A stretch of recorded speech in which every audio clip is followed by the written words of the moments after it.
pensar que la cuestión política en un país como el nuestro, que forma parte de la periferia del sur de América, es una cuestión social y es una cuestión nacional. Y ese es el dilema en el que nuestros fundadores hace 203 años se dirimieron, sigue siendo, con otros problemas y con otras realidades y con otras relaciones de fuerza y con otro contexto internacional y con otra sociedad, sigue siendo un dilema parecido, que es cómo resolver la justicia social. Y para resolverla, cómo nos independizamos, porque sin emancipación, o sea, sin decisión autónoma, es imposible resolver las cuestiones sociales, que podía ser la servidumbre del principio del siglo XIX, o la cuestión obrera del XX, o la de los desplazados excluidos del siglo XXI. Y que por lo tanto el tema de la justicia social está íntimamente ligada a la independencia, y en el sur de América la independencia está ligada indestructiblemente a la unidad. El modelo antagónico es el de que desunidos no logramos la independencia y desde la dependencia no vamos a poder resolver los temas de justicia social. Y por eso yo le señalaba esas fechas simbólicas, porque en el tema de la servidumbre indígena, o en el tema de las guerras de emancipación, o en los sueños de aquellos grandes fundadores, está el dilema de nuestro continente. Y como decía antes Vicky, de esos tres hombres, uno de cada siglo, yo conocí otros tres. No, porque yo podría decir otros tres que unidos, digo, podemos decir Bolívar, y podemos decir Che, y podemos decir Kirchner, ¿no? También y después cada uno de ustedes puede ir agregando otros. Pero todos están vinculados a resolver la justicia social, la independencia y la unidad en este continente. Y para hacer una nueva y tal vez última referencia tan histórica, pero una reflexión que me gustó mucho, que nos hiciste hace un ratito, sobre el bicentenario de 1813 y las cuestiones que se dirimieron en esa asamblea, que es la primera expresión, como muy bien se dijo acá, del inicio de la lucha por los derechos humanos en la región.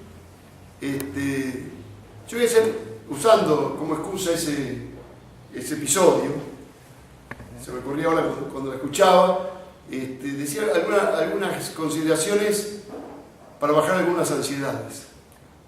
O sea, todos los procesos tienen muchas contradicciones y todos los procesos políticos tienen idas y venidas, y todos tienen facciones. La asamblea del año 13 fue un triunfo del sector más nacional, digamos, y popular de Buenos Aires, que representaba la sociedad patriótica y la logia Lautaro, o sea, los resabios del morenismo, más la incorporación de San Martín y de Alvear. Pero después de ese triunfo, triunfó el ala más claudicante, que fue el alvearismo, que fue el que expulsó a Artigas de la Asamblea del año 13. Y eso no quita las grandes realizaciones de la Asamblea del año 13 con respecto a los derechos individuales, pero también le pone límites a la Asamblea del año 13 en otros avances como fue la independencia y la Constitución. Digo esto para que no nos bajoniemos cuando hay contradicciones. Que la historia es construir paciencia también.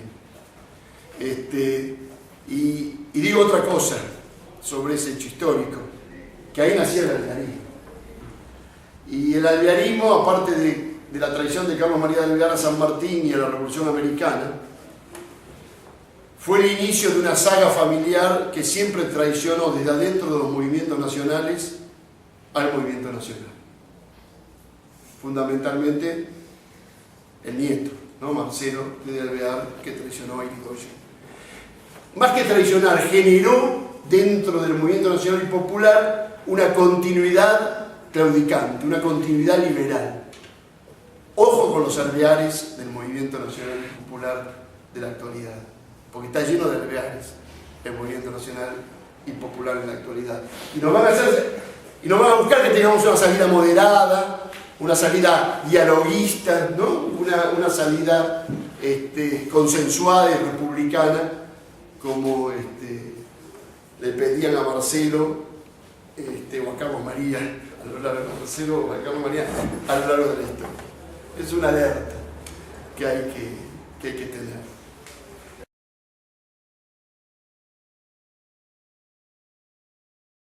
Porque por un lado llevamos adelante acciones de soberanía que forman parte de la mejor tradición emancipadora americana.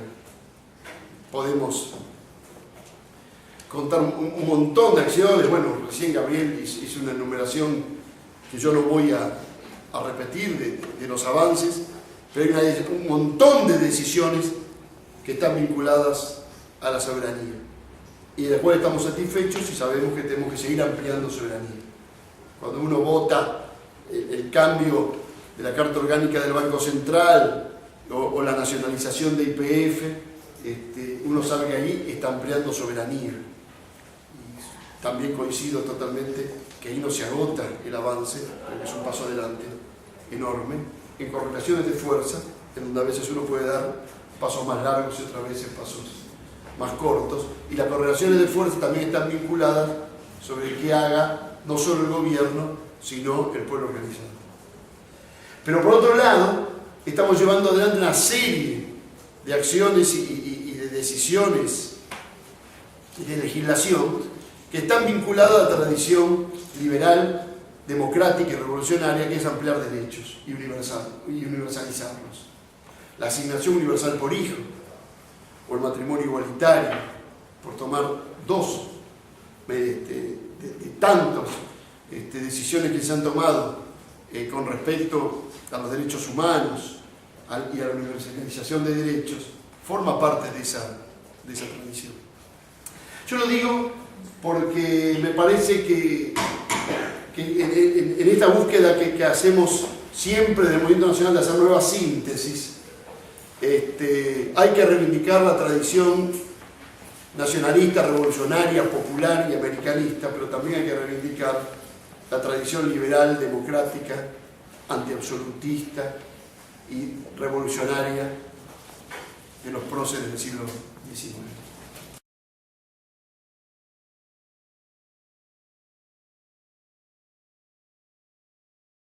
De alguna manera lo que conmemoramos mañana son 10 años, es la década en la cual los pueblos pasaron a la ofensiva. El gran cambio estratégico que se da en 2003 en Argentina, en el 99 en Venezuela, en el 2002 en Brasil, es que en el escenario de crisis internacional, de crisis del neoliberalismo y de lucha entre bloques de poder, emergen los pueblos que vuelven a plantear una ofensiva, es decir, a recuperar lo perdido en 30 años de neoliberalismo. Que vuelven con su militancia, con su folclore, con su historia, pero también con sus novedades, a decir, acá estamos y vamos otra vez a construir la definitiva independencia y la definitiva liberación nacional y latinoamericana. Por eso, Néstor Kirchner no es una casualidad en el 2003. No es alguien que vino, que surgió del cielo y cayó por casualidad. Y empezó a expresar medidas populares porque de frente se levantó. Néstor Kirchner tiene que ver con una generación de los 70 que soñó con un proyecto de liberación nacional y en eso se crió. Que en ese momento perdimos momentáneamente, pero que en ese nuevo escenario de oportunidad histórica, en una alianza contradictoria nacional con los sectores del empresariado local, con sectores que plantean un proyecto productivo y desarrollista, que no quieren ir hasta donde queremos ir nosotros, pero que son parte de la alianza nacional, Néstor Kirchner vino a expresar eso. Vino a expresar ese nuevo momento histórico. Son los pueblos los que hacen a los hombres. Son las luchas de los pueblos. El kirchnerismo es inentendible sin las luchas del movimiento obrero organizado durante los 90, de la lucha del MTA, de la CTA, de los programas en contra del neoliberalismo, de las tradiciones de lucha que vienen de la resistencia, de la falda, de Huerta Grande, el 1 de mayo del 68. Es inentendible sin la lucha de los movimientos sociales, que se organizan al calor de la exclusión que produce el neoliberalismo en nuestra patria. Y que sin empleo, y que afuera de todo, dicen, nosotros no vamos acá a resignarnos a morir, sino que nos vamos a organizar, y si no podemos parar la fábrica porque estamos afuera, vamos a hacer corte de calle y corte de ruta, porque no nos vamos a resignar a morir de hambre. Sin las luchas de los docentes, que soportaron la embestida para privatizar la educación. Y empezaron a establecer un programa para recuperar la educación pública, porque en esas resistencias empiezan a elaborar los programas. Sin la lucha de los organismos de derechos humanos, que lucharon contra los genocidas, marcando siempre que no solo era una dictadura militar, sino que era un proyecto estratégico que tuvo que matar a 30.000 compañeros para imponerse y reventar a la Argentina.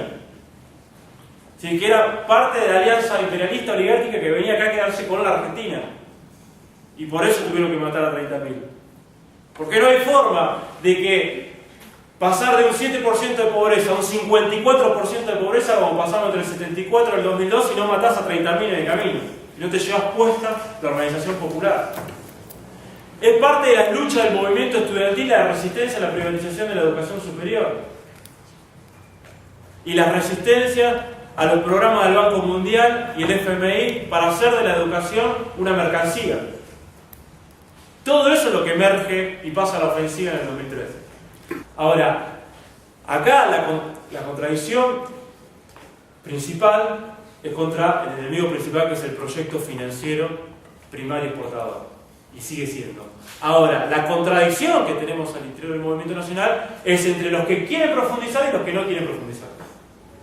Los que dicen hasta acá está bien, y los que decimos hasta acá está bien, pero con esto no consolidamos un proyecto de liberación nacional. Con esto, cuando el enemigo se vuelve a organizar, nos pasa por arriba. Entonces decimos, hay que profundizar. Hay que profundizar. Y profundizar significa, hay que recuperar el banco hipotecario, porque si no, ¿cómo hacemos para solucionar el déficit de vivienda? Saludamos el procrear, saludamos la política activa en cuanto a la construcción de vivienda social, pero hay que ir por más, y parte de ir por más es recuperar el Banco Hipotecario Nacional, que fue una de las grandes instrumentos, una gran herramienta para la vivienda digna en Argentina. Hay que ir por una ley de entidades financieras que complemente la Carta Orgánica del Banco Central para que el ahorro de los argentinos sea parte de los argentinos. Todos los gobiernos populares tuvieron que avanzar en eso, porque si no te controlan el sistema nervioso de toda economía, que es el sistema financiero. Y no te dan crédito para la producción, y no te dan crédito para la vivienda, y no te dan crédito para nada más que para el consumo a tasas usurarias. Hay que recuperar el sistema financiero y deshacer esa ley de la dictadura. Hay que terminar con el trabajo en negro. Si hoy por hoy el 30% de la población que trabaja sigue trabajando en negro, eso quiere decir que ahí no nos llegó todavía la justicia social, y tenemos que luchar por eso. Porque si no luchamos por eso y nos quedamos, no conquistamos la justicia social, no consolidamos un proyecto de liberación. Hay que terminar con la tercerización laboral y volver a la ley de contrato de trabajo del 75, o parecida a ella. Como hizo Venezuela hace poco, sancionando una nueva ley orgánica del trabajo, donde se restablezca completamente la dignidad laboral, donde la tercerización no sea una herramienta de precarización laboral. Necesitamos una nueva ley de educación superior y una reforma universitaria latinoamericana que termine con las reformas del neoliberalismo. El gobierno nacional recuperó la dignidad de los docentes universitarios, recuperó el financiamiento del sistema público, recuperamos el CONICET en términos financieros. Ahora lo tenemos que recuperar en términos ideológicos y culturales y de máxima inclusión social. Tenemos que poner la universidad al servicio del pueblo, porque no es cierto que esté hoy al servicio del pueblo, está diputada, pero no está al servicio del pueblo. Y uno lo conoce de adentro, y no está. Seguimos trabajando para otros intereses, o para ningún interés alguno. Es decir, son grandes banderas que necesitamos, por las que necesitamos luchar. Y para eso necesitamos construir sujetos de la transformación. Y ahí hay un tema central. Si no logramos constituir un sujeto de la transformación que profundice mucho más la organización popular actual, es muy difícil avanzar. No se gana en el gobierno lo que no se gana en la calle. Y en la calle me refiero tanto a la batalla de las ideas como a la capacidad de movilización y estructuración de distintos territorios. Debemos ser muchos. Millones en las calles. Pero mañana tenemos que ser millones en las calles. Para defender los conquistados y para ir por más. Por eso hay que construir sujetos, por eso hay que avanzar, por eso hay que golpear juntos contra el enemigo principal y marchar contra ese enemigo todos juntos. Ampliar las alianzas sociales para sostener ese proceso e ir por más.